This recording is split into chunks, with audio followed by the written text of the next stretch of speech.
Very good morning, my dear student.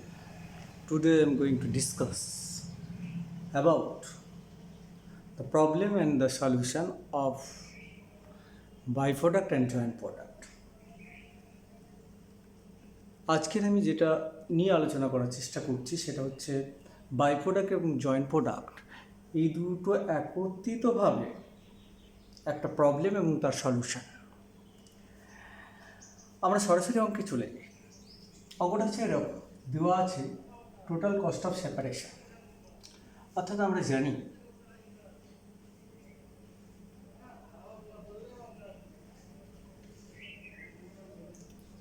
এই যদি main product হয়, দ্যাট ইজ জয়েন্ট প্রোডাক্ট,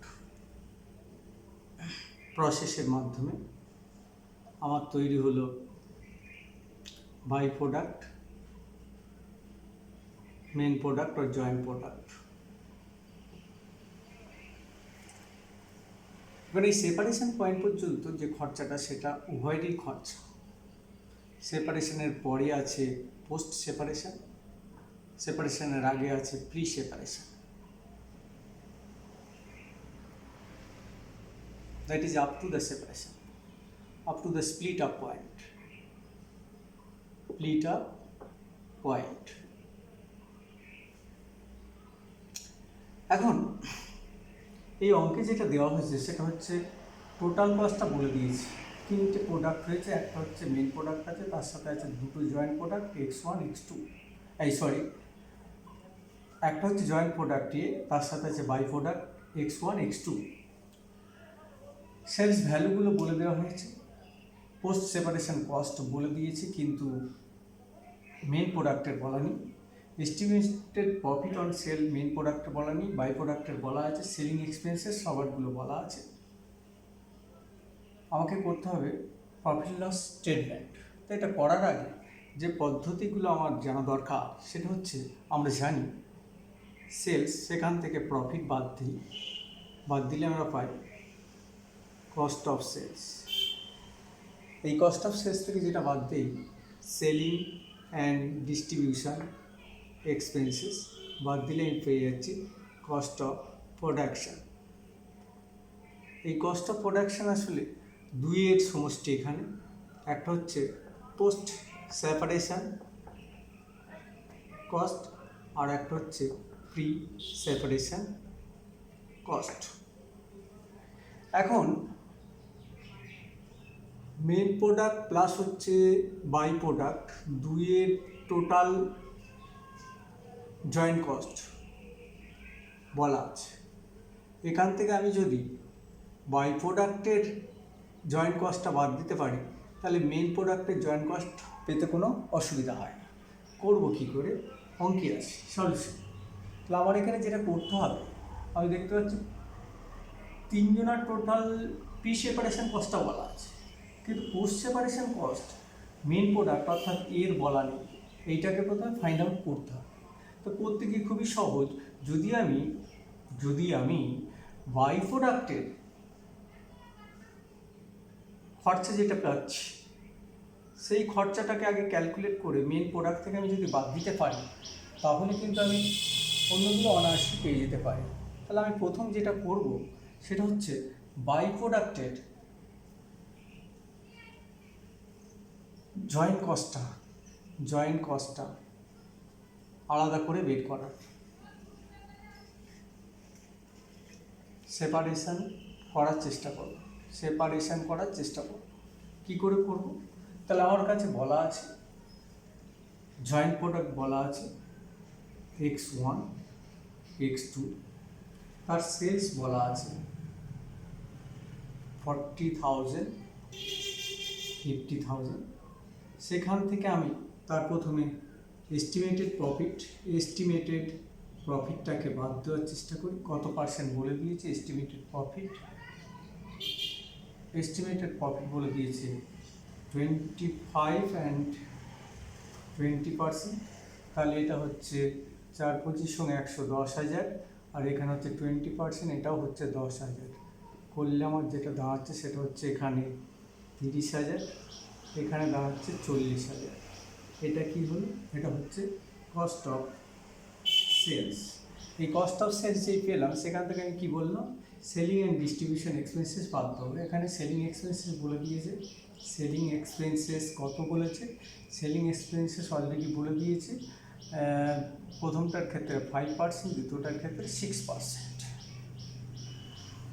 তাহলে অন সেল, যেহেতু অন সেলের উপর, তাহলে 4 5 20 2000, আর এখানে হচ্ছে আচ্ছা এখানে 5% অ্যাড হচ্ছে 6% বলা আছে, আর এখানে হচ্ছে 6% মান হচ্ছে 8 30,000। তাহলে রইল কত হচ্ছে এখানে 28,000, আর এখানে রইল 37,000, 28,000 এবং 37,000। এটা কি হলো, এটা আসলে কিছু না, কস্ট অফ প্রোডাকশান। আমি পেয়ে গেলাম কস্ট অফ প্রোডাকশান। এই কস্ট অফ প্রোডাকশানের মধ্যে কী কী আছে, একটা হচ্ছে পোস্ট সেপারেশন কস্ট, একটা হচ্ছে প্রি সেপারেশন কস্ট। এখান থেকে আমি দেখি আর কিছু পাই কিনা। পোস্ট সেপারেশন কস্ট বলে দেওয়া আছে, তাহলে less post separation cost. Separation cost কত আছে, প্রথমটার আছে 8,000, দ্বিতীয়টার আছে 11,000।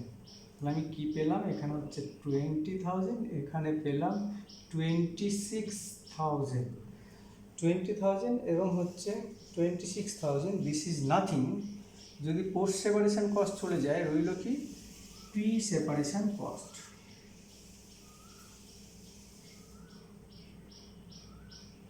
The pre-separation cost, that is called joint cost of these two product। তাহলে এই দুটো প্রোডাক্টের আমি জয়েন্ট কস্ট পেয়ে গেছি। এবার আমার টোটাল জয়েন্ট কস্ট আছে 1,60,000। সেখান থেকে আমি যদি বাই প্রোডাক্টের টোটাল জয়েন্ট কস্টটা বাদ দিই, তাহলে পেয়ে যেতে পারি কি মেন প্রোডাক্টের জয়েন্ট কস্টটা কত। তাহলে এবার আমরা সেটাই করি।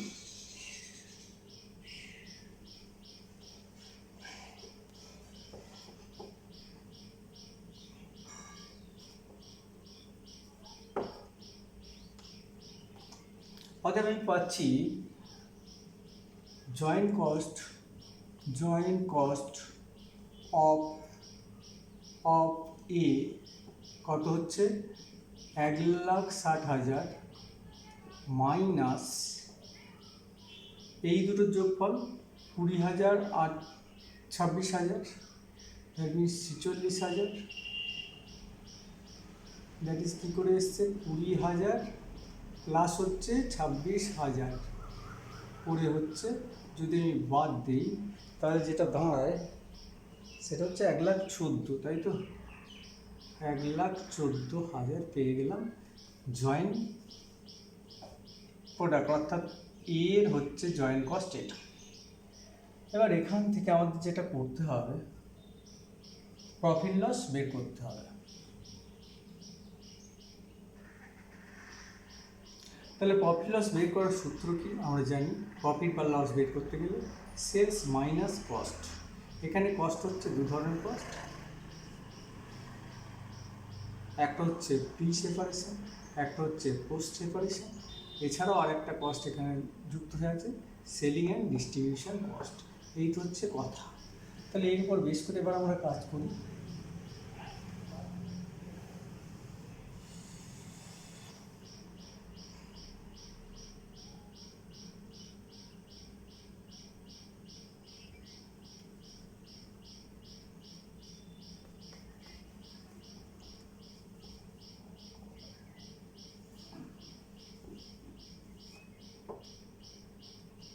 তাহলে প্রফিট লস স্টেটমেন্ট,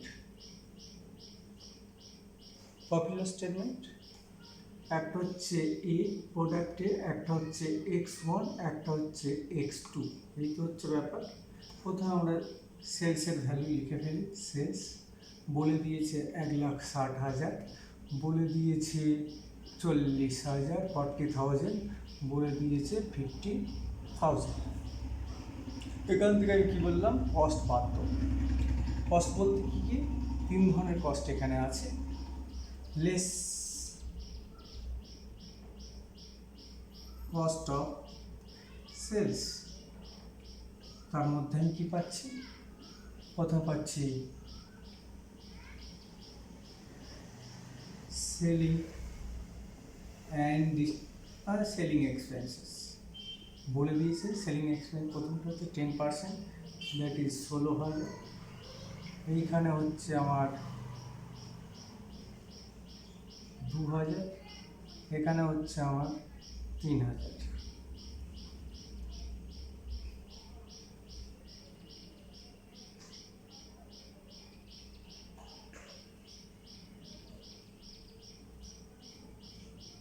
নেক্সট হচ্ছে পোস্ট সেপারেশন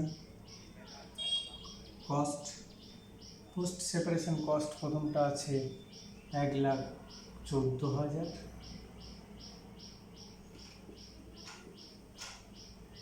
দ্বিতীয়টা আছে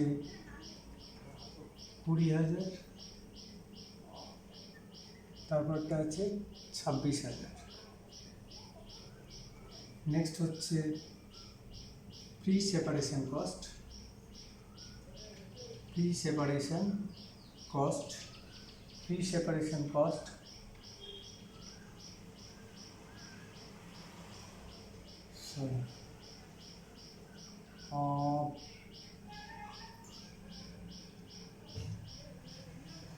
অ্যাকচুয়ালি যেটা আগে করলাম সেটা হচ্ছে প্রি সেপারেশন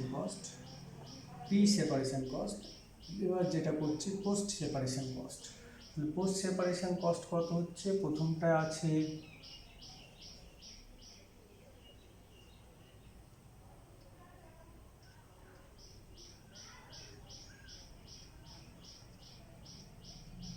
8,000, দ্বিতীয়টা আছে 11,000।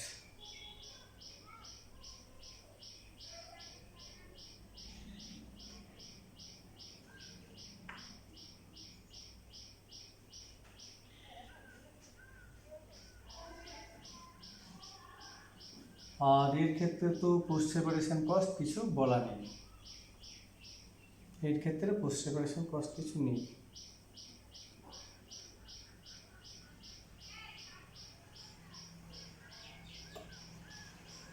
তাহলে বাদ দিলে যেটা পড়ে রইল সেটা হচ্ছে প্রফিট। প্রফিট কত পাচ্ছি, 1,60,000 থেকে 1,20,30 চলে গেলে 20,000।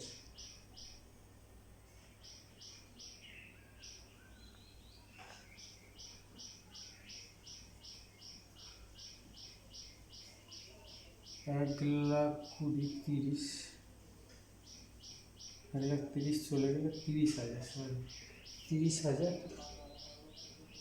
পরেরটা হচ্ছে